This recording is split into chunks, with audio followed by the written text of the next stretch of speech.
say the real word, Mary Jane. You actually have to say, you know, breakfast or something else. But Navi, can you explain, and can you first tell us your credentials? Because I don't want people to think that you're just coming up here spewing stuff off the top of your head. And can you explain addiction to us as far as on the chemistry level in the brain? Yes, my credentials, yeah, no, they didn't come from a Cracker Jack box. I do have two masters in the field of psychology. I also am an associate's marriage and family therapist. I've worked with people of addiction for like at least 3 years, and I also struggled with my own. So basically, what happens with your brain is each substance affects different parts of your brain, but alcohol in and of itself affects the back part of your brain. And I want to say it's the cerebellum, and right now I'm drawing a blank in the proper name, but in the back part of your brain, this is why alcohol unalives in the withdrawal, because that's the part of the brain that it affects, and that part of the brain controls your breathing, controls the function of your heart and other organs. So this is why when someone does unalive from it, their body starts shutting down, because it's that part of the brain that is affected and pretty much unalives that part. When it comes to, using any type of substance is going to change how your brain works, because remember that your brain physically restructures itself. She's driving, so guys. For any addiction, most people who have it, yeah, I do have hands free.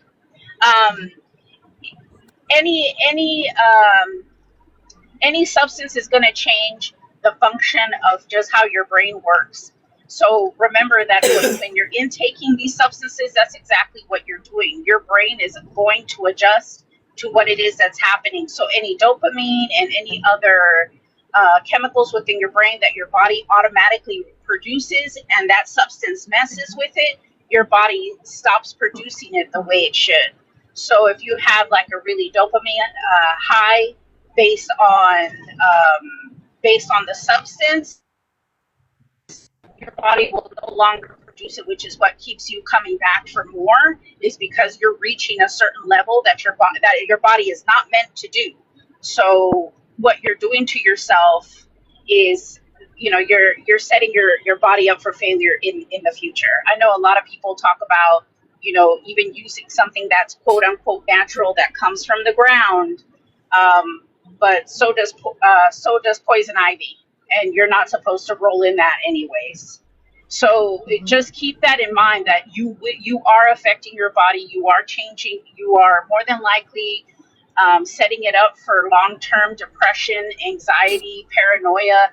This is what's happening. And even with the use of Mary Jane, now people are starting to see that because of the way the strains are being grown, there are a whole lot more people that are dealing with anxiety and feelings of paranoia and other ailments because of those changes within that plant. And I'll go ahead and I'll put it on mute.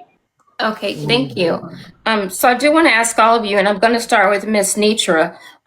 Did you feel like it played a role in your mental health when you were going through the addiction? Yes, it did. It did. I do feel like it played a role in it. Yes. Do you feel like it shaped who you are today? I think it made me a better person, and I won't say just with me. I think from watching it around me, seeing certain people on it, like I feel like it made me a better person, experiences at a young age. I think sometimes you have to go through certain things at a younger age so you can be an older, better person. So it didn't destroy me, and I thank God for it, but I did watch it destroy some people. I do have some aunts, loved ones that passed from it, alcoholism. They wouldn't stop. That's what I didn't want to get to. I didn't want to get to the liver diseases. And so when you're growing up and you see some of your loved ones unalive from it, it makes you almost back up from it. Like I saw that I saw a lot of my relatives leave here because of alcoholism. So it made me, I didn't want that road. I didn't want to be 50 with an ate up liver and on my deathbed. And they would leave this world early because they wouldn't stop. So I didn't want that to be me. Right. So Coach, what about you? Do you think it shaped who you are today? You're muted. I can't hear you.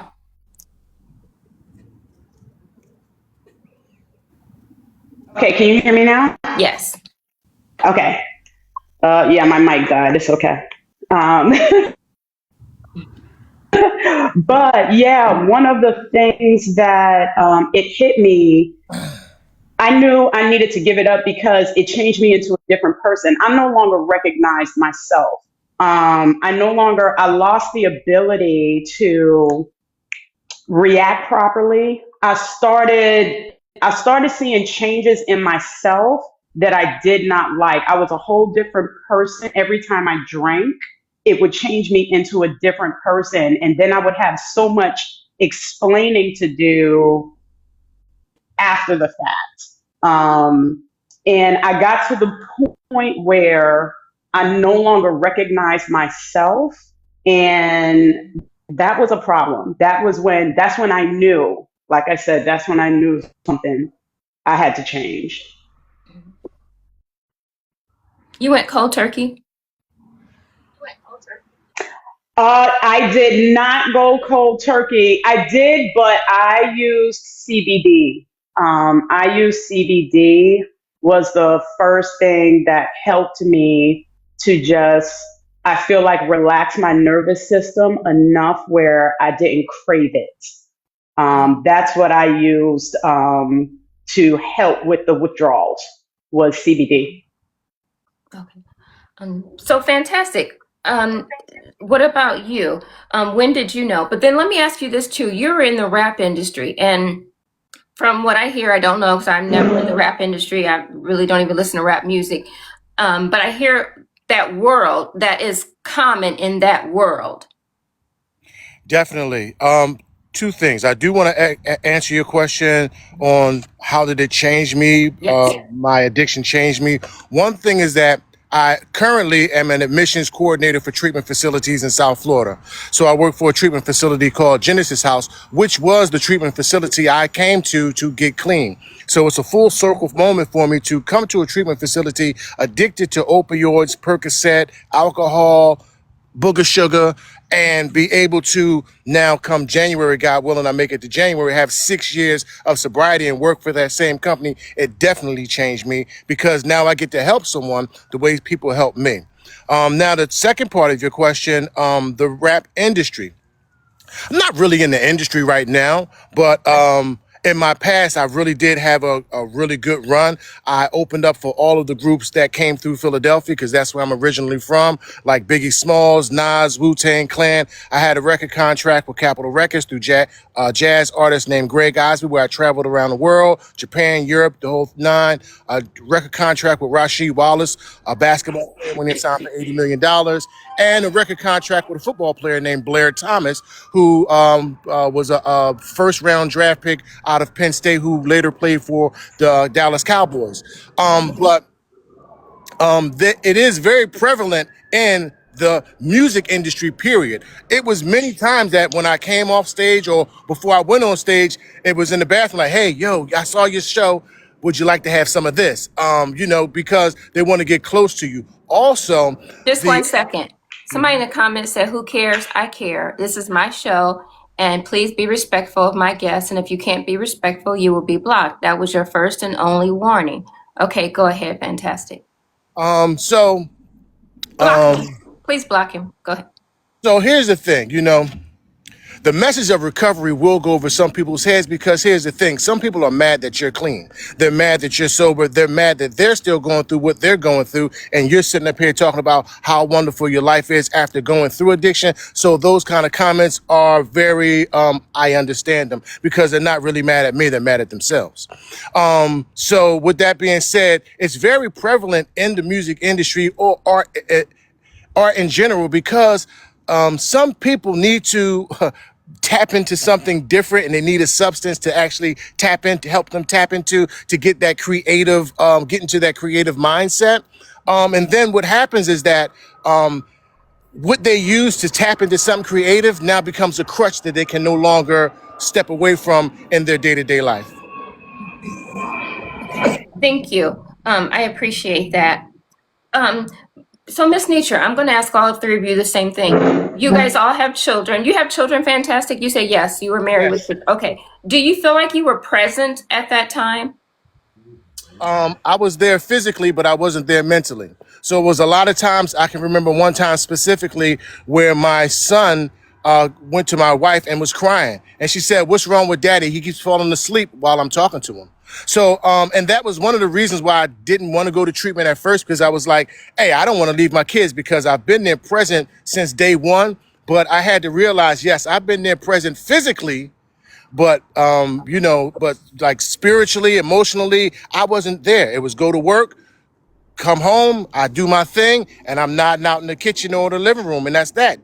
Daddy ain't got it. Leave Daddy alone right now. I'm sleepy. So I was there like from day one, but I wasn't there, physically. And now that I'm clean, I have been able to heal those relationships with my children, which is a blessing, and with my wife as well, because I did a lot of turmoil, because I was the type of person that sometimes wasn't a nice person when I was high. I sometimes was angry and upset and yelling and hollering and screaming, and it was everybody's fault except my own. So I had to heal those relationships also.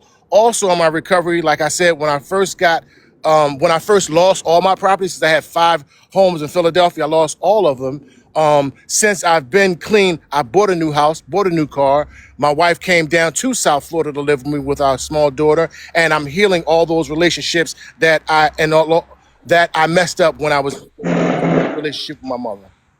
Awesome. And one more question before I go to Miss Nitra.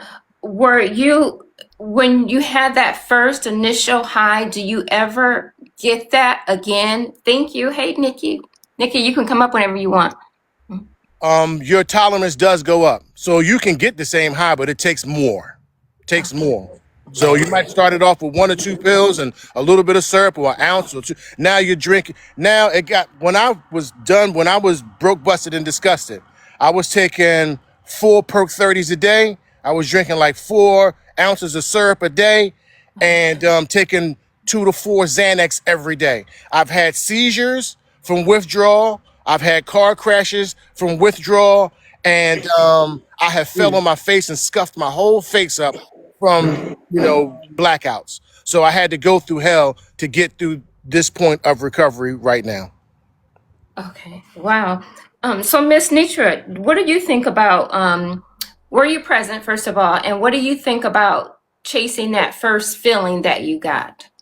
I feel like when I say I was functioning, I was functioning. I was a good mommy. I've always been a good mommy, but you really can't give a person all of you if you have an addiction, no matter how much you're functioning. That's why it didn't last long for me. I felt like my kids deserve so much more. That's why I quit until Bubba got grown with everything. You know what I'm saying? So, listening to his testimony, I feel like I'm the rookie on the panel. You know what I'm saying? I feel like, oh girl, what you doing? But everybody has their own destinated testimony. And so I was functioning, because when my kids were at home, I wasn't finna be sloppy at all. Especially having a daughter, I wasn't gonna let my daughter. I had 3 sons, 1 daughter. And I wasn't going to let my kids see me like that. So I had to stop, because hiding was no longer an option. You can only hide for so long before they get older and they know what you're doing. They smell it. They realize that they come into the knowledge that that's not juice in mommy's cup. I didn't want to be that mama. I just did not want to be that mama. The feeling that I got when I started back after quitting, I was expecting it. And, I felt like it was waiting on me. You heard me at that time. I don't know what the urgency was to start back. I don't know what the urgency was, but in my mind for those years, I'll tell you, being young, I kept that in the back of my mind. When my kids get grown, I'm going to start back smoking. When my kids get grown, I'm going to have me another drink. So at that time, I had to get a relationship with God, because I wasn't delivered from it. even though I wasn't doing it because the urgency was still there. And I did not want to turn back into that monster that I know I was for that 5 years. So when I did pick it back up, that's why, and that's something I want to talk about today too. When, if you allow me, Yeah, absolutely. Talk about I whatever you don't, guys want to talk about. I don't drink like that anymore. Like when I did start back, I had better control of myself. And I tell myself it's okay to have a drink, a glass of wine. Just don't do it going in with the expectations that you want to cover up something. I got out that abuse. So yeah, the urgency was there. I got that same feeling from that first rush. I did. What about you, Coach? And then I'm going to go to Nikki. Yeah, so for your original question, how I was as a mother, like Miss Nitra said, I was a very engaged mom. I was there for everything with all of my kids, but I was an alcoholic mom. Um, but I was high functioning. I was at all the games. I was at, my kids played football, they played sports. I was at everything. I never missed a game. But I had my special cup. I had my special cup. I had, and it is that's the way I was. The one thing that I can say is that as present as I was disconnected. I was emotionally disconnected. So I don't think that I have great sons. I have all boys. So I have wonderful sons. And they're doing well. But when I look at how I was as a parent, I didn't give them the emotional support that I didn't get. I didn't have it growing up. And emotionally, I did all the things. I did the games. I showed them love. But internally, for myself, I felt very vacant. So although I was there doing all the things and present in my kids' lives, I was very disconnected at the same time. I want to tell you guys in the comments, and the reason why I'm not accepting everybody up because I had a set list of people that I wanted to talk to. And you guys know my show is only a couple hours long. If I have time later, I will invite you up. But I did have a set list, and these people were on my list, and I really wanted to get their story out. So please forgive me for that. So Nikki, I want to go to you, Nikki. Can you tell us about you, Nikki? Tell us about you and your addiction. The others have spoke on that, and only say what you're comfortable with. I don't push anything. If somebody's disrespectful in the comments, they're getting out of here. My mods are down there, so you only share what you are comfortable with. Okay, thank you. Good morning and happy holidays.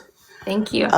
My addiction was alcohol, and I've been drinking for a very long time.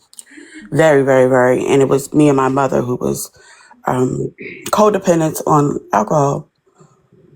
And I'm saying were and was because I'm sober.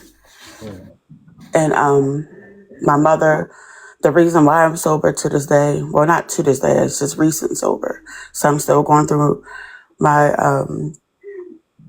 counseling and my, sorry, I just woke up and that's my apologies for being Oh no, you're late. fine. Tell us how And long has I'm it going through my been? classes.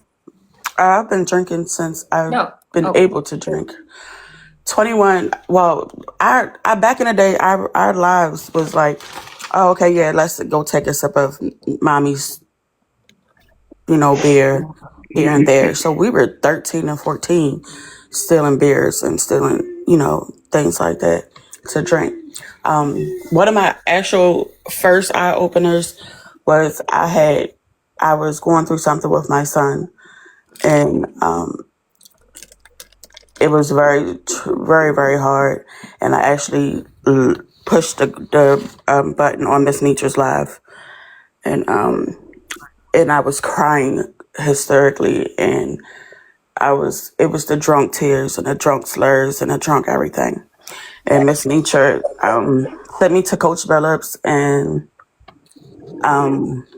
I denied it. I denied the help. I didn't want the help. I just wanted someone to drink. But hearing that made me say, okay, this is too much. Right. So then something else happened in my life, and then I started drinking again. But it was hard liquor. It was fifths a day. Between me and my mother, we was drinking fifths a day for over 10 years. I want to say 10 years. It was tequila, nonstop. A fifth a day. Jose Cuervo, Casamigos, whatever we could get our hands on at the time. We were spending money just to feel like we don't want to be in that moment anymore because we was going through so much. How many days have you been without alcohol?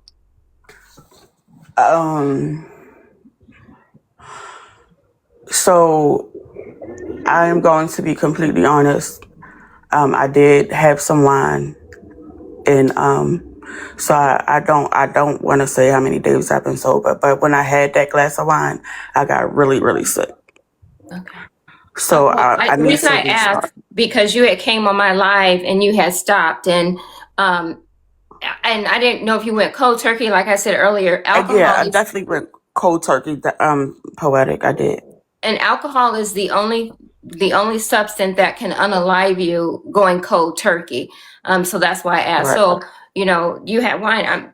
And this is a judgment-free zone. Seriously, and I don't want you to think that at all. But I remember you came on my live and you shared that information that it had been days, and so that's Yeah. why I had asked that. So I think I want to say it's about, I want to say 30 days, maybe even 60. I can't put it's been so much because I'm going through something else. My mother has liver cancer, and that's the reason why I went cold turkey. Is it from the When we alcohol? found out, yes. So when we found out that so it wasn't from the alcohol period, but the alcohol added to it. She was diagnosed with hepatitis C.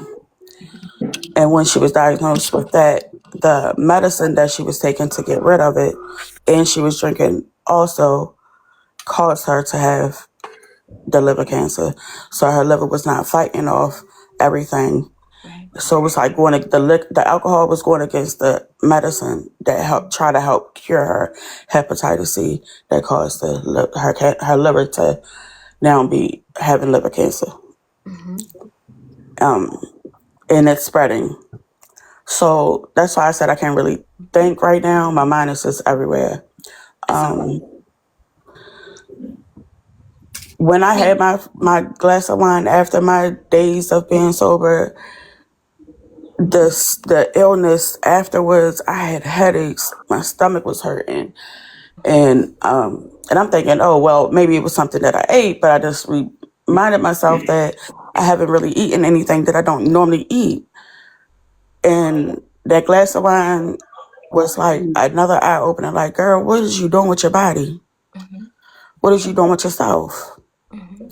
I had to call my counselor at the moment and say, hey, like, I had a glass of wine and I felt horrible. Right. What do I need to do? And the first thing she says I needed to do was realize that I'm not strong enough to have went cold turkey. Correct. And that alcohol was showing me that I'm sick. So that's what we're fighting with now. And I'm trying to figure it out. And it's hard. I'm sorry, Nikki. Before I go down to Faye, Coach or Fantastic, do you have any words for Nikki? I definitely do. I'm sorry that your mom's going through, the illness, and I'm sorry that you're struggling with, the alcohol addiction. And I do identify with what you're going through as far as, trying your best to do it on your own. I do commend you for calling your counselor because that's showing accountability.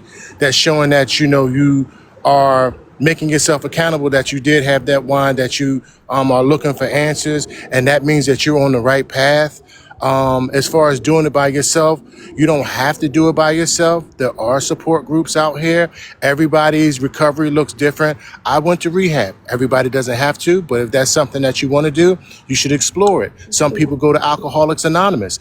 Everybody doesn't have to go to Alcoholics Anonymous, but if you're interested, you should do it. You can also do Zoom if you're uncomfortable going to crowds. They have Alcoholics Anonymous classes online. They also have Zoom classes like recovery.org, where you don't even need any insurance. And you could go to recovery.org, and it's a support group for those who struggle with alcohol and addiction. So I'm glad that you are reaching out. I'm happy that I'm able to give you this information. And just keep on fighting for your sobriety, because eventually you will get it. It took me a few times of failing before I got it, but eventually I did get it. Good morning. Absolutely, Nikki. I want to encourage you. Yeah. No, go ahead. Go ahead, Nikki. I want to encourage you. I just want to encourage you, just like Addict said, you're in the right place. And the fact that you're on here just sharing shows your willingness, and you just need to find what works for you and take it one moment, one step at a time. You're in the right place. You're doing what you need to do. Mm-hmm. Stay strong. Faye, I'm going to drop down to you and give Nikki a minute. And Faye, tell us about, do you have an alcohol addiction, or did you? Yes, currently. Currently? How long have you been drinking? Since I was 9. May I ask how old you are? I'm 52. What started you to drinking? It was just there.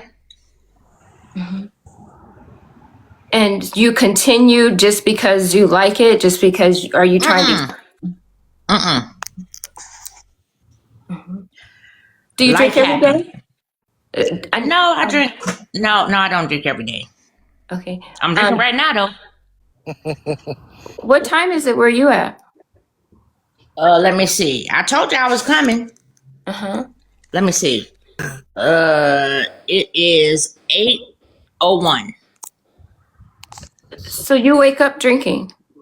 No, not every morning. But I woke up at 5:30 because the time zone is different. And I told you I was gonna be here, so I'm here. You did. You did. Do you want to stop drinking? I don't know about that. Let me ask you another question. Since you've been drinking since you were 9, do you know who you truly are as a person? Some people are different when they're alcoholics, and it causes them to take on a different personality. And Navi can speak to this, but do you know who you are? Yes, ma'am, I do. Were your family, your mom or dad or brothers or sisters? Oh, hold on one second. Theory just came in. I don't know who muted Theory, but you guys, please unmute Theory, and don't mute Theory. Theory is one of my mods. Theory is never disrespectful. She asks valid questions. So please don't mute my mods. I hope it was a mistake, but Theory is, she is amazing. She's Black excellence. So don't mute her, y'all. She really is an awesome person, and she never means any disrespect. That is not her personality. That is not who she is. So if you guys could please unmute Theory, and please do not mute her. So Faye, you don't know if you want to stop drinking? Not right now, because the way I'm listening to y'all said if I stop cold turkey, I may be dead or something, or unalive. Excuse me. What's your drink of choice? I don't really know if that matters. Because some people pay a whole lot of money and they get the same drunk. So whatever. Okay. I just mean, if it's white alcohol, dark alcohol, beer. I personally think beer is different than alcohol, but maybe it's not. I don't know, because I'm not really a drinker. It's not. Okay. It's not. Okay. If you drink enough of them, if you drink enough beers, Okay. it's the same. Okay. I got you. But my choice is clear. Okay. And 9 to 52. Yep. Do you go to the doctor by chance? Yes, ma'am, I do. And have they ever told you, now part of being going to a physician, you guys, this didn't used to be like this, but now basically they're focusing on overall health. So they will ask you about cigarette smoking. They will ask you about drinking, how many drinks. And I'm going to be honest with you guys, in the medical field, if you tell us you do 2 a day, that means you do 4 a day, because people are not always honest with us. But it is No, important. I'm totally honest. When I go to the doctor, I tell them, shit, this is what I do. How many a day? Too many. Okay. And so it's 8 o'clock in the morning. You started drinking at 8 a.m. How long will you drink today? No. I didn't start at 8. I think we got a 2-hour difference. I think you was a little late, Miss Poetic. I was. I'm sorry. I'm so sorry. You're right. You absolutely right. Don't call me the N-word, please, because I put this on YouTube. I'm not gonna do it. I'm not gonna do it. But I was up. Thank you. I appreciate you being here, though. So I know Miss Nature is on pause for a second. So, Coach and Fantastic, do you have words for Faye? I'm here. Oh, go ahead, Miss Nature. You go ahead. So, Faye, you know I love you. And Faye is FOE, y'all. For those of you that don't know, Faye has been one of my supporters for years. And I love her. And she's been the same person since I met her. And she's very transparent and she's open. But I'm hearing more, Faye, and I just want you to know that I love you. I really do. And that you can count on me. You can depend on me to be the best friend that I can be to you.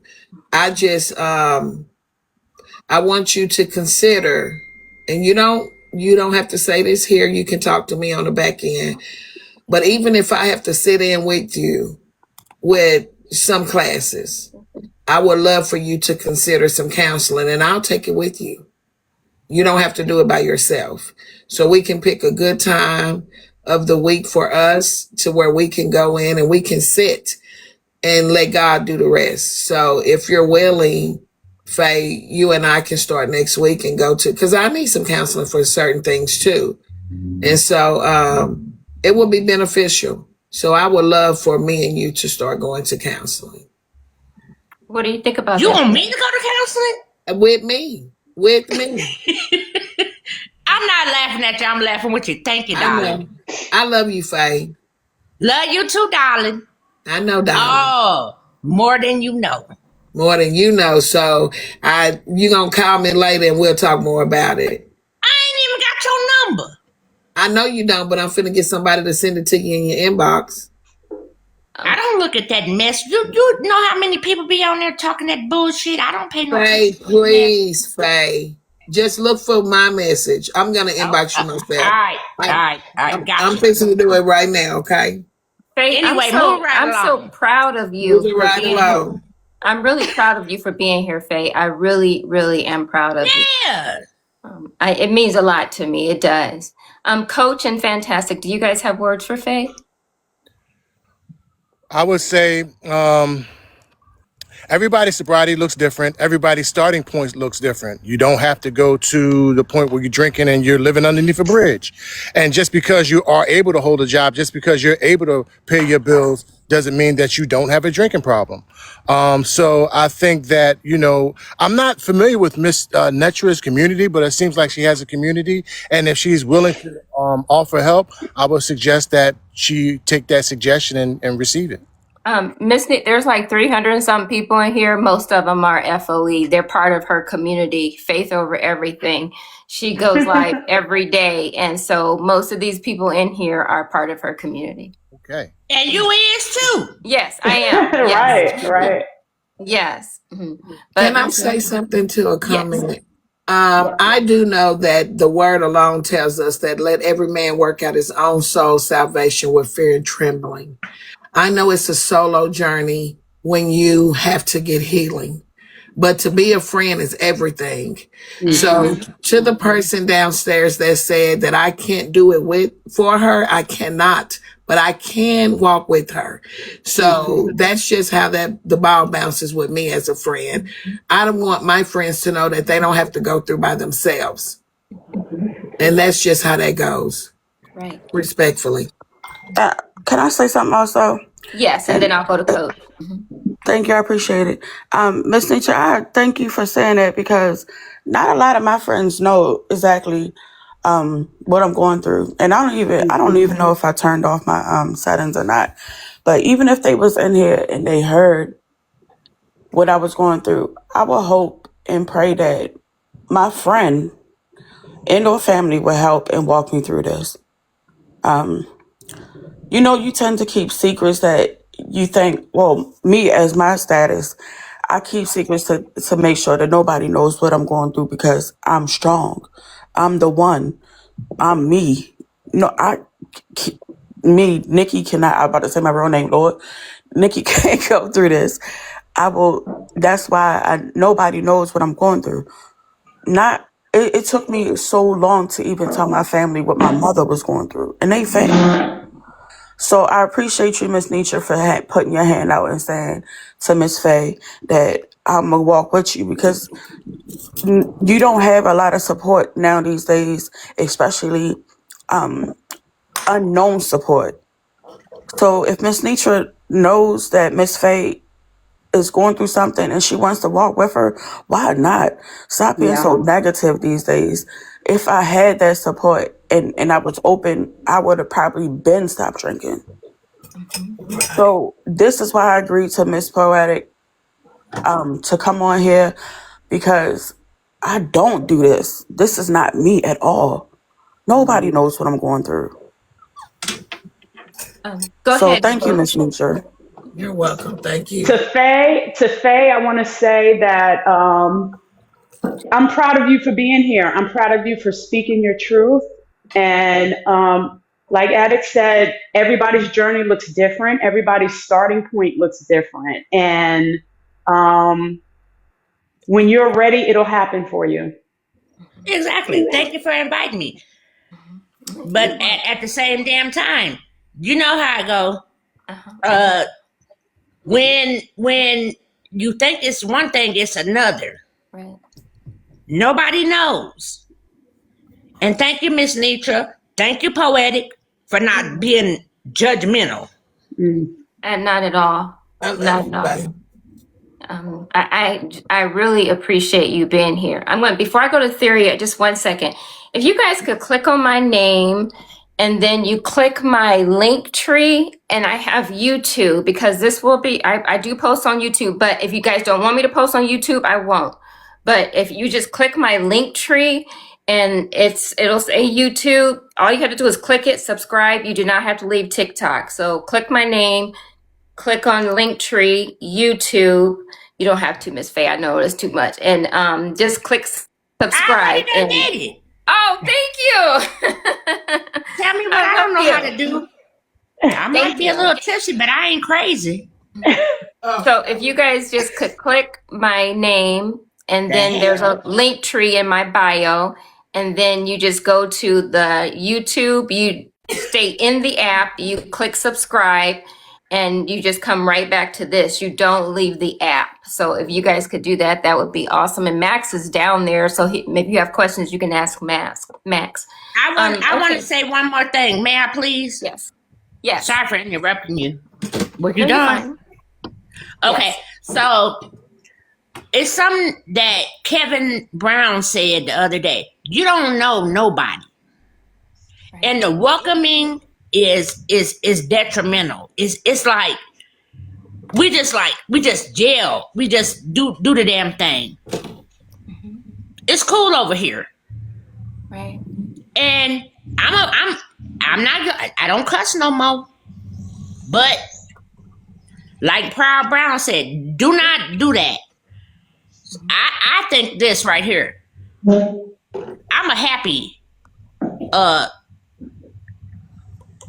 had a hard time saying it. Alcoholic. But you wouldn't like me when I'm sober. I tell people this all the time. You would not like me sober. If I can do the shit that I do on this shit, which is alcohol, you would not like me when I'm sober. You don't cuss anymore. Huh? You don't cuss anymore. Well, did I cuss? Yeah. But you said you don't cuss no more, and you just cussed. You sure did. You said you don't cuss no more, woman. Ooh, I'm sorry. It's okay. We're not judging. It's okay. Yeah, but it's the same shit. Like, oh shit, I cussed again. It's okay, Faye. Whatever. But I'm gonna get on off here because Poetic. Now you was late. I said I was gonna be here, but shit. Now I'm was tired. late. I got to go to I night was night. late. I started 5 minutes late. I am so sorry.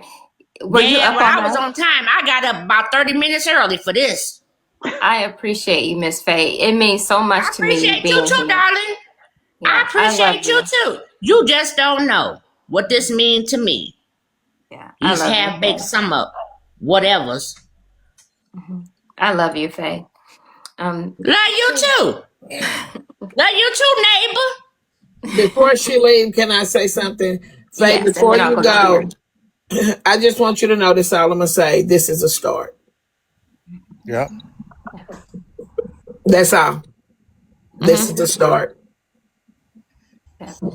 And I'm proud of you. I hear you. I'm proud of you too. I sure enough hear you. See, it's so much going on.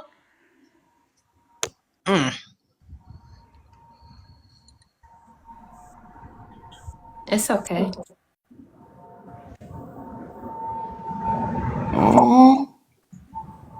Go ahead. I'll wait.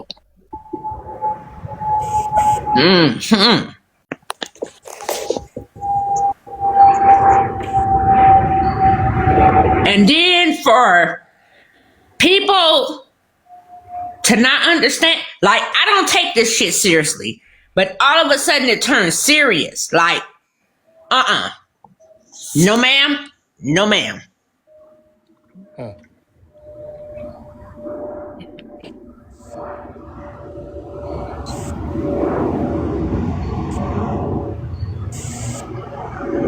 Do you want to say anything else, Faye? It's okay. Yeah, I want to say something else. I sure the hell do. My thing is this. Coming on here, my thing was entertainment purposes only. So for people to do different shit and then all this stuff happen, it's a hurtful thing. Yeah. It is. Yeah. But all that's going on, we are supposed to come together. We are supposed to. How come we can't just have our own shit? Just like have a little bit of fun. It's always some bullshit.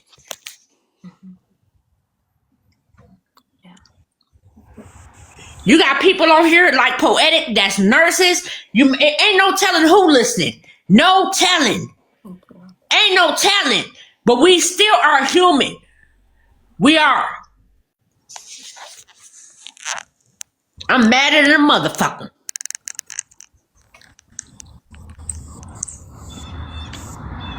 Cause how come we can't never come together as one? Or it's some shit all the time. All the time. We just can't gel together. Somebody talking about, oh, you do this, you do that. Man, fuck you. It's been long enough. Every time people come together, it's some shit. Every fucking time people come together, it's some shit. Look at Poetic right now. She doing the good thing. But some people accepting it. But there's motherfuckers that can't. It's just some motherfuckers that can't. Okay. Don't you never stop what you're doing, ever. I won't. Thank you. I'm Poetic, going to jump over to Theory real quick. Go ahead, Theory. Nikki, is somebody bothering you in the comments? I'm finna get off of here right now because I done got pissed. Miss Faye, please stay just for 1 second. I want to acknowledge what you've just said. And that's something that I said in the comments. Sometimes the sting comes behind folks wanting you to realize that you're not holding yourself accountable, folks saying that you're making excuses. You don't know the paths, the struggles, the valleys, everything that people are going through. Sometimes we reach out to folks that we don't know because they don't know us. And we use platforms like this just to express something that we feel that the people that know us won't even begin to listen to. And so, Miss Faye, I will say this to you. Even in the midst of how you express how you're feeling, I still support how you're feeling because nobody knows what you deal with every single day. And the fact that you do come into certain spaces and they do listen, you appreciate that. And that's all we're saying. Poetic, keep doing what you're doing. I got muted in the comments. It may have been TikTok because I was asking questions around, if you want to choose to drink several days a week or every single day, does that label you as an alcoholic, or is that society labeling you as an alcoholic? It's society. Everybody is And different. me too. I That know what I part. am. Yes. Yes, Exactly. ma'am. Yes, ma'am. So I just want everyone to understand what Ms. Faye is saying. Please be very mindful and respectful of just even how she is sharing her story and delivering this. There is society and then there is her life. And if y'all are not living her single life every single day, you really can't speak to Miss Faye. You only experience her as she brings her. Yes, I can. And I'm going to cuss their motherfucking ass out too. And that's what she's going to do. And she chooses to do that. And she's a grown woman being able to do that. So with that, I say, Miss Faye, thank you for allowing me to speak to this. Sorry, Miss Poetic. I know this wasn't supposed to go like this. Let's talk about getting the shit together. I don't want to talk about that shit no more. Okay. Okay, so Miss Faye, you're about to, you're going to step away? Yeah. You said? Now I'm going to listen. I'm going to mute up and listen. I'm going to mute up and listen because I know how to do that too. Yes, ma'am. Okay, so I want to go to Coach Fantastic and then Nitra. Tell me, and I have a whole outline here, but usually when I do an outline, sometimes things take a turn because people express different things. And so, Coach, do you have words that you can say to help people like Faye? Because there are people I know for sure in the comments that are struggling with alcoholism to this very day, and people don't come forward. That's why I really appreciate all of you being up here. So is there something that you can say, because you've been there and it's been since 23. So can you help us? And I'll go to Fantastic and Miss Nitra. Absolutely. One of the main things that, when I started down this road of sobriety, one of the things that really helped me with self accountability, which was really what it was about when I thought about getting sober. It was about having that self accountability, because I've been a fitness coach through various parts of my life, and this time around, I had to approach even my fitness life in a different way, because alcohol had turned me into a hypocrite. It had turned me into that imposter in me was the one running the show.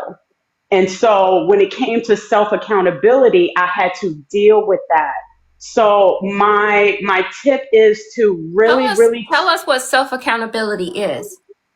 turning inward and listening to that inner voice. We all have that voice, that spirit, whatever guides you. And we hear things, we hear guidance, and we ignore it. We ignore that internal voice. And when I stopped ignoring that and started actually listening to it and leaning into it, then self accountability got easier. Okay. I would like to say to Faye and anybody that's dealing with any type of addiction, to accept your support that surrounds you. You have to accept your support and to be honest with yourself. Mm-hmm. Being honest with yourself is a leeway. It's a step. And opening up and not being ashamed, because you are not the only person. There are people that are addicted to things and they feel like it's not an addiction because it does not look like your addiction. But being addicted to anything that's harmful to you is an addiction. So, Faye, I would say this: it's okay not to be okay. Mm-hmm. It is okay not to be okay. But when you do have a support system, lean on your support system. Everybody's not strong enough to be a vessel. Everybody is not. So you cannot lean on everybody. You can't. Be careful with who you trust with your story. Be careful with who you trust with your story. And just know that today you took a big step, Faye. You took a big step. Don't take your try away from you, too. Don't. Do not take your try away from you. And as long as you know you're trying, can't nobody defeat that. Fantastic. Hey, how you doing? So a couple of things. I wanted to piggyback off of what Coach said and what Miss Nitra said. Let's see. I'm gonna start with accountability and that voice. You know, that inner voice that was in me. It was hard for me to listen to it because I was high.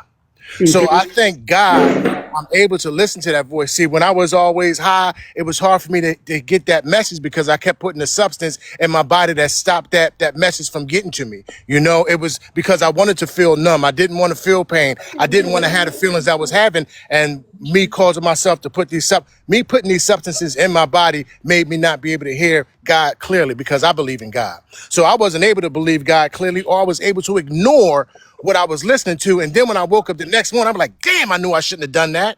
But I knew I shouldn't have done that because the voice already told me that in the first place. But because I wanted to get what I wanted to get and had that feeling inside me, I ignored that. Sharing your message with people. This is a big thing, what Miss Nitra said about be careful who you share your message with. Here's the thing that I talk to people when I'm helping them get into treatment or helping them with addiction. I asked them, do they have a sober support system? And they might say, yeah, you know, my wife loves me and my kids love me and my mother loves me. And I said, it's a difference between a sober support and family support.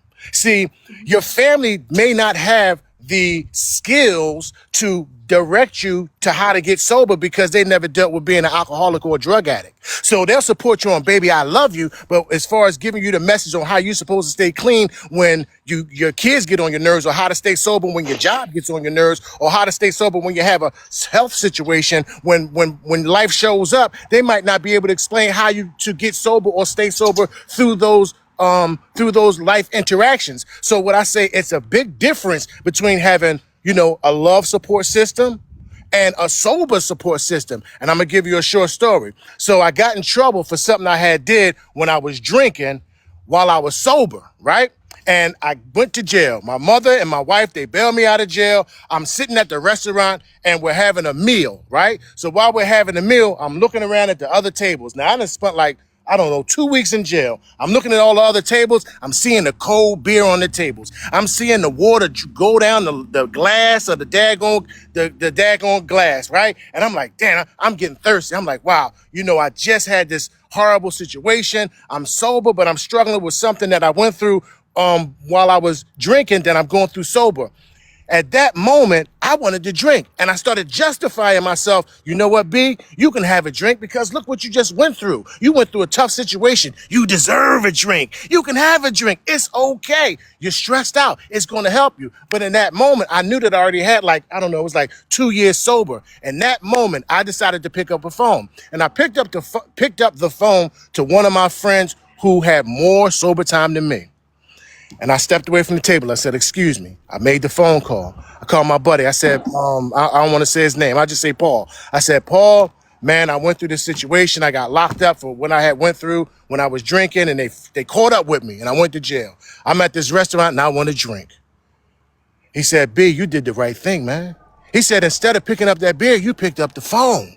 And we started to communicate, right, about the decisions I was making. He says, you're now making the right decision. See, you could have called me after you picked up the beer and said, I drank and I'm so upset. He said, you called me before. You called me while you were in the midst of the storm. And that shows that you have that self-accountability. It shows that you not just talking about it, you being about it. Not just you want a certain lifestyle, that you fighting for that lifestyle. And by you calling me, it's showing and proving that you know you on the right path. Now, through that conversation, that urge to drink went away.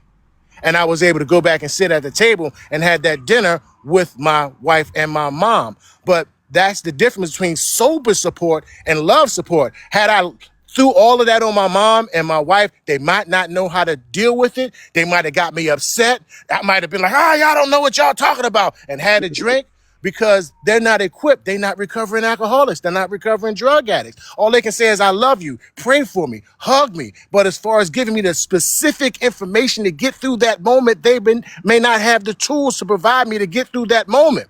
So that's the difference between having a support system of love and family and a sober support system. And that's so important when somebody is trying to get off of drugs and alcohol, a sober support system. But here's the second part. Addiction wants you to keep your mouth shut. Right. Addiction don't want you to ask for help. Addiction wants you to tell you, I can do this by yourself. Keep it a secret, because that secret is going to keep you sick, because all you're going to do is rely on yourself. And when you rely on yourself, you will also rationalize yourself into getting the drink or taking the substance. So you got to be careful of addiction wanting to keep your mouth shut. Open up your mouth. Tell somebody you need help, but make sure you're going to the right person to get that information from. Sober support is so important when you are getting sober. Fantastic. Let me say this to you.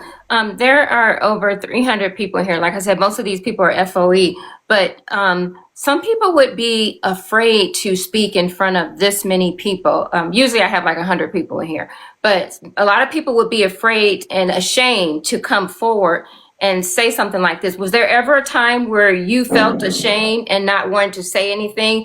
And so how do you overcome that to get to where you are today to speak about this in a room over 300 people? I had to learn lessons from my losses. I had to learn lessons from my losses. So I do Narcotics Anonymous, right? And I used to just go to the meetings and sit down, and I would listen to what everybody's talking about, and then I would leave. And somebody shared in a meeting one time, you can't get clean and sober from just through osmosis. You just can't sit in the meeting and just listen to people, and then all of a sudden, and the rainbow come out and the sun shining, you all of a sudden you clean. You got to open up your mouth and talk. You got to talk about what you're going through so somebody can hear what the pain that you're going through and give you the message that you need to stay clean for that day. So I had to learn that the hard way, because I would be like, these damn meetings, it ain't working, man. I talked to people. I did that Narcotics Anonymous. I did that Alcoholics Anonymous. It ain't work. And they said, well, do you share about what you're going through? Oh, no, I ain't share about what I'm going through. I ain't like all them other people, right? They said, man, you can't get clean and sober through osmosis. You just can't go to the meeting and sit down and come out clean. You got to share what you're going through, because if you don't share what you're going through, the person that got the answer for you won't hear it. And so you won't get the solution. So I had to learn from those losses, that lesson, that day, I got to open up my mouth. And I did it for a long time. See, I was the type of person, I had to get high just to go to a meeting. I had to have a drink just to go to a meeting, just so I could feel comfortable, because I didn't feel comfortable without something in my body. So through going through that, that's how I was able to start opening up my mouth, because I had to realize what I was doing wasn't working.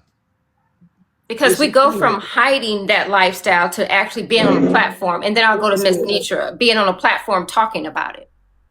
Exactly. So people will see on my page, Addicts to Fantastic, they'll see me maybe struggling with withdrawal symptoms. I'm shaking and shivering, or they see me constipated, because those pills, boy, they block you up, and you like, oh boy, it's something crazy.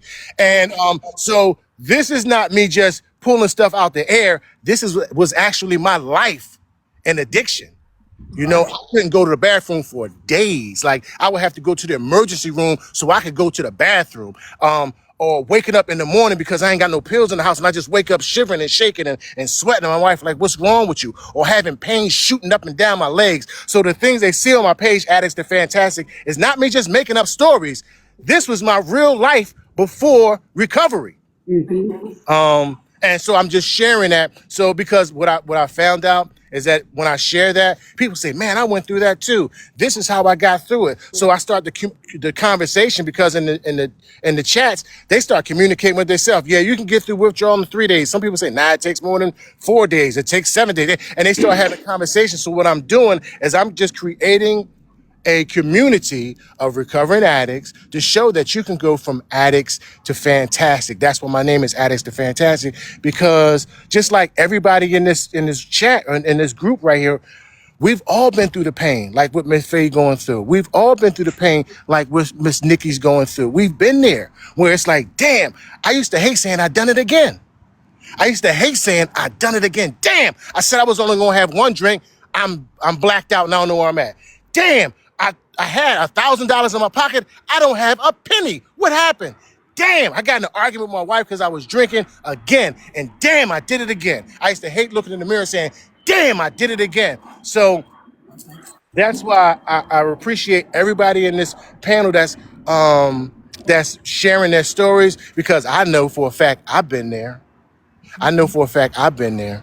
But in order for me to get to where I'm at right now, I definitely needed help. Because I tried doing it on my own through YouTube. I tried doing it on my own through reading books. I tried doing it on my own just by prayer and sitting in that room praying.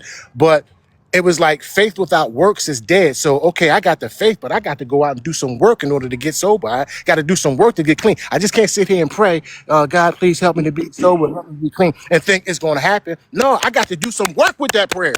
I got to do some work with that faith. You see what I'm saying? And then that work was not me being scared to open up my mouth. Somebody told me you can't save your face and your ass at the same time. Your face is your ego. You can't save your ego and your ass at the same time. So it's like, I didn't want to open up my mouth because I wanted to save my ego. I didn't want nobody to know that I was struggling. But I can't save that and save my behind at the same time. So I had to put the ego down, because that was one of the other reasons that I didn't want nobody to know that I was struggling. Because ego. Right. I'm Mr. Addicts to Fantastic. I'm big fella. I'm the bull Stop 100X used to rap. I don't want nobody to know I'm struggling with drugs and alcohol. I got an ego. I had to put that to the side. About my mouth and ask for help, and that's what got me to this point right now. And that's why I wanted to share to anybody that's out there struggling. You can't save your face and your ego and your behind at the same time. See, because they gonna talk about you irregardless. And if you think they ain't talking about you, they're talking about you right now, even if you think it's a secret. It ain't no secret. That's the secret. It ain't no secret. Everybody know you got a drug problem. They know you got an alcohol problem. They just ain't saying nothing about it, right? So, and they're going to say something about you when you're sober and clean too. I remember when you used to, and I remember when you used to. But let me tell you something. None of that don't matter, because they hated on Jesus too. Only thing that matters is that you being the best possible person that you can be. And it takes some time. But with some work, you can be the best possible person you can be, because that's what I'm striving to be. And by no means am I know-it-all. I don't know everything. I'm not Mr. Recovery. I'm just sharing some parts of my story. I appreciate that. I'm going to go to Miss Nitra, and then I'll let Theory ask her a question, because he said something, about, people looking in and stuff. And Miss Nitra, I know how people talk about you on this app, and I don't know, Coach and Fantastic, you probably are new to this side or a different side of TikTok, and you probably guys didn't know Miss Nitra, but people say things and they hold things against you. So you coming on, sharing your story. And I really appreciate that. Does that make you, did you have any hesitancy did it make you feel any type of way because of how you're treated and people judging you? Because I'm a believer, and we're overcomers by the words of our own testimonies. Mm-hmm. So if anything that I volunteer to say about myself can't destroy me, that means I've overcame it. So they're going to talk. Like he just said, they're going to talk regardless. They can't pick me apart because I'm on my journey. I don't wake up in the morning with them, Briar, thank y'all for the gifts and love. I appreciate it. So no, I feel like somebody needs to hear it, and you have to open your mouth. Like he said, how can I ever be a testament, or I can't just sit back and be afraid. I'm not afraid of man. I am not afraid of man. Man can't harm me. Can't. And that's just what I believe. My belief. You can't destroy what you didn't build. And so I'm very, very appreciative. I'm honored. I really am enjoying it. I'm enjoying his testimony. I'm enjoying everybody up here being transparent. So no, I'm not afraid of what's going to happen. I will hope that they do repeat it, because when they repeat it, somebody else going to need it. Okay. Yeah. Mm-hmm. Theory, you had a question? I do. And again, thank you all for showing your love on this live. To everyone that's in the boxes, please continue to do so. We're so happy to have this conversation. Mr. Addicts Fantastic, I will say this to you. Thank you for saying, I did it again. Because I do want to ask the question of our resident expert that's here, Navi, as well as Miss Faye and any others. When you sit in that space of saying, I did it again, how does that impact your mental well-being? Navi, I know you're the mental health expert, but also Ms. Faye, do you go into those situations where you say, wait, I did it again. I'm still in it. I'm still going through it. Because that was powerful what he just said. You're going to have to give me a minute. I was doing something. I'll be right back. Okay. Yes, ma'am. Well, Go ahead now. just to add. Oh, I'm sorry. Oh, go ahead. Yeah, go ahead. I was just gonna say that was a moment. That would be a moment of low self-esteem. That was me like feeling really defeated. Damn, I done it again. Came with a bunch of tears, like me crying. Like, damn, I can't believe I wound up there, and I wasn't. Damn, I done it again was the. But here's another thing. Without that pain, I would have never got clean. Without that pain, I'd have never got clean. If it was just like, oh, I did it again. Hey, okay, whatever. I wouldn't have never got clean. It came with Take your pain. time. It came with pain. And that pain is what they call the gift of desperation. It's like, I'm desperate now. I'm desperate to get my life together because I'm sick and tired of being sick and tired. I'm sick and tired of saying, damn, I done it again. God, please give me an answer. So Right. that's something that I just had to go through. That pain is what helped me get clean. Yeah. Coach, you wanted to say something?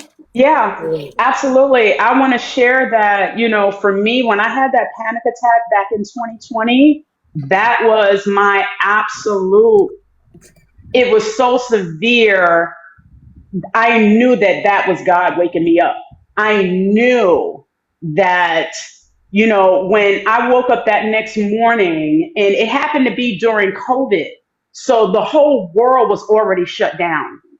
The whole world was shut down. This was 2020. When that panic attack happened, the next morning when I woke up, I was so defeated and so freaking lost. And I prayed the most earnest prayer I had ever prayed in my entire life. Like, Father, I'm sick of this.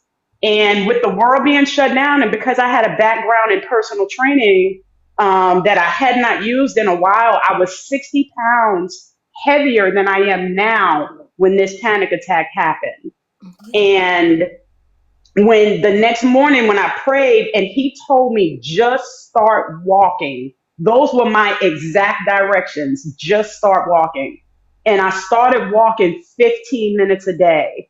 My habits, my daily habits started to change. And that's when I knew the Father above was dealing with my dysfunction one thing at a time. And the first thing he had to do, and which is why he told me start walking, he had to deal with my disobedience to myself and to my spirit. And he started small because he knew I wasn't ready. He knew I wasn't capable. He knew my capacity was small. So he started me with something that I could handle. Just start walking. And I started walking 15 minutes a day.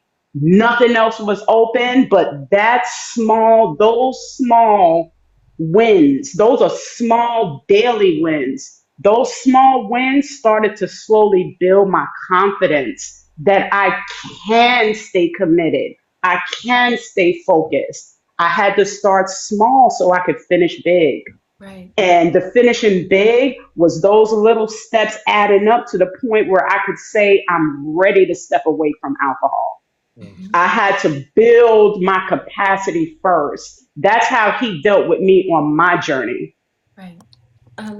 Fantastic. Do you think that a lot of people suffer from addictions because some type of childhood trauma?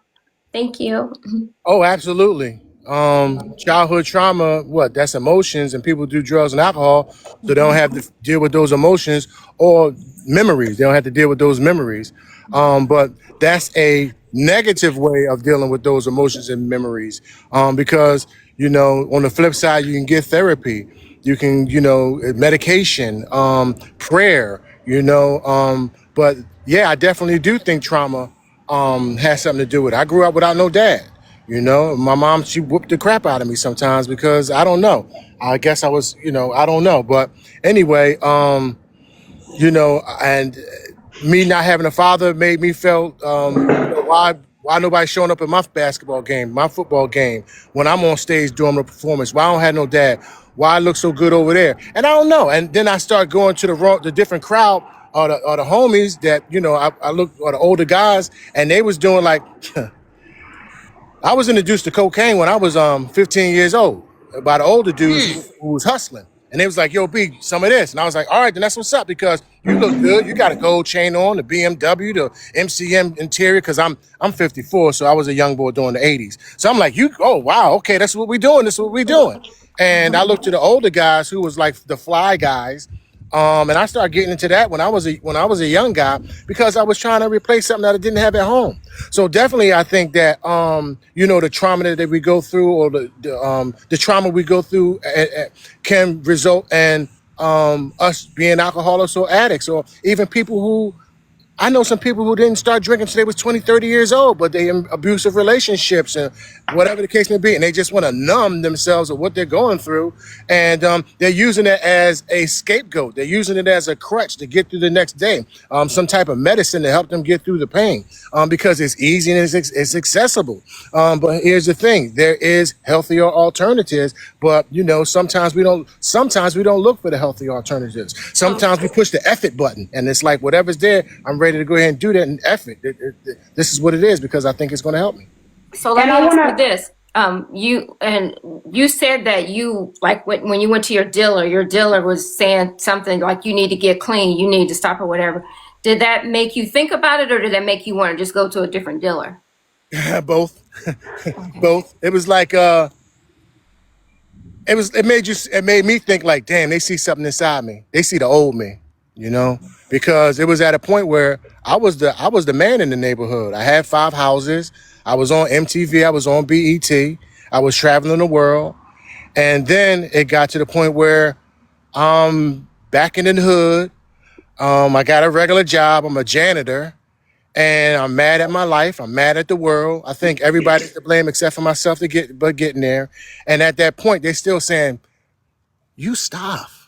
You B, don't you know you B? You don't got to do this like that, man. And it's like, it's a difference between getting high and getting lost. You getting lost. You ain't trying to get high. You trying to lose yourself. And it was like, it made me start realizing that. I listened to Les Brown, right? And Les Brown says we all have gifts inside of us. The worst thing you want to happen is your gifts laying around you on your deathbed. And while you're dying, they're saying, oh, we wanted to bring all these things to fruition, but because you wouldn't become the best version of yourself, we have to die with you and be in the cemetery. So it made me start looking at the gifts I had inside of me. It's like, B, you know how to hustle legitimately. You know how to get these houses. You're an excellent artist. You're a good father. You just have some things you got to work through, and it started making me, it built me up. And of course, I went somewhere else to go ahead and cop what I needed to cop. But at the same time, it gave me something to think about.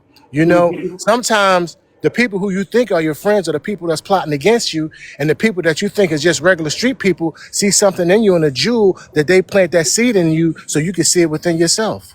Okay. So I'm going to go to Coach, then Navi, then down to Theory. Coach, because I know you were wanting to say something. Yeah, I wanted to say that I wanted to piggyback on what Fantastic was saying, because I heard a quote one time that said, you can't lead to the level that the Father above has called you to if you can't bear the weight of obedience. And that's when I knew what this journey of sobriety was about for me. I knew that he wasn't done with me. He wasn't done with my life, and he wasn't done with the gift that I had inside of me. And that sobriety needed to happen so that I could learn to bear the weight of obedience so that I can go to the next level that he has called me to. Okay. Navi, thank you. Navi? So something I wanted to point out that Mr. Addicts to Fantastic said that, and in all honesty, if everything he said doesn't really sink in, you are not ready to start your sobriety. Asking for help is going to be very important. Other people extending that they want to help you is great, absolutely great. However, what happens is, and if you, and I know Mr. Addicts Fantastic has probably seen this, is that people, because they want to please you, they're going to want to start to get sober, but it doesn't last very long because it's not with it, it doesn't come from within you. It's got to come within you. You can have 4 people to 4,000 people as your supporters. It's not going to matter until you make the decision internally that this is not what you Right. want. And this healing journey is ugly. It is absolutely ugly, because every single trauma that you thought that you were corking is going to come pouring out. Something I always tell my clients is like the true testament to your mental health is when your life starts tanking, how do you handle it? Mm. How do you handle it? And some people don't realize that until they're in that moment. So I would say